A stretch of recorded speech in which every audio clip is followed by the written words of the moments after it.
যারা রান্না করেন না, শুধুমাত্র খান, তারা কি করে বুঝবেন রান্নার পেছনে কতটা কষ্ট আর খাটালি রয়েছে। যেমন এই রান্নাটার পেছনে অনেকটাই খাটালি ছিল, অনেক কিছুই জোগাড় করতে হয়েছিল।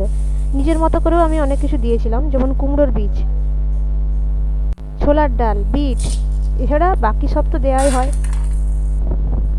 আমি এটা প্রথম বানাচ্ছি, তাই সাবু ভেজানোটা মেশানোর পর একটু বেশিক্ষণ নাড়া হয়ে গেছিলো, তাই একটু ঝরঝরে কম হয়েছে, কিন্তু খেতে একটুও খারাপ হয়নি, খুব সুন্দর হয়েছিল খেতে। নিরামিষ সাবুর পোলাও একবার বানিয়ে দেখতে পারেন আমার মতো। শেষ পর্যন্ত ভিডিওটা দেখুন।